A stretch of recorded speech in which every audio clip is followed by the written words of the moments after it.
വയനാട് ചീരാൽ പ്രദേശത്ത് വീണ്ടും വന്യജീവിയുടെ ആക്രമണം. പുലിയുടെ ആക്രമണം എന്നതാണ് സംശയം. സ്ഥലത്ത് ഇപ്പോൾ വനംവകുപ്പ് ഉദ്യോഗസ്ഥർ പരിശോധന നടത്തുകയാണ്.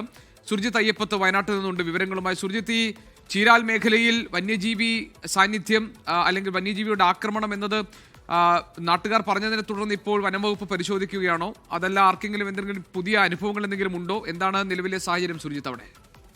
ഇത് കൊഴുവണ എന്ന് പറയുന്ന പ്രദേശത്താണ് ജി.കെ ഇത്തരത്തിൽ ഒരു വന്യജീവി ആക്രമണം ഉണ്ടായിരിക്കുന്നത്. മുക്കിൽ കാവുമുള്ള രാജീവിന്റെ വീട്ടിലെ വളർത്തുനായെ കാണാതായി ഇന്ന് രാവിലെ മുതൽ. തുടർന്നാണ് പരിശോധന നടത്തിയത്. 4 കോഴികളെ, അതായത് കോഴിക്കോട്ടുണ്ടായ 4 കോഴികളെ കൊന്നിട്ടുണ്ട്. പുലി തന്നെയാണ് എന്നുള്ള സംശയത്തിൽ, നിഗമനത്തിൽ തന്നെയാണ് ഇപ്പോൾ വനംവകുപ്പ് സംഘവും എത്തിയിട്ടുള്ളത്.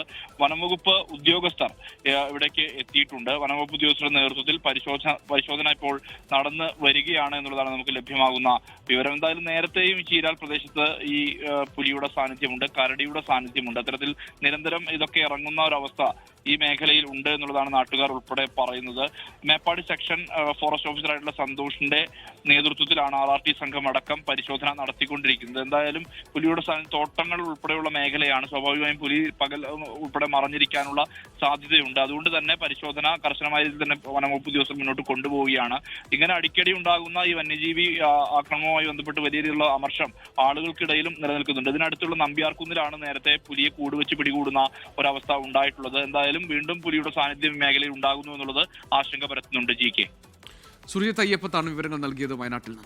ലോകത്തെവിടെയായാലും ഏത് സമയത്തും 24 വാർത്തകളും ഓഗ്മെന്റഡ് റിയാലിറ്റി പാക്കേജുകളും എക്സ്പ്ലെയിനറുകളും വിശദമായി കാണാൻ ഞങ്ങളുടെ യൂട്യൂബ് ചാനൽ നിങ്ങൾക്ക് സബ്സ്ക്രൈബ് ചെയ്യാം.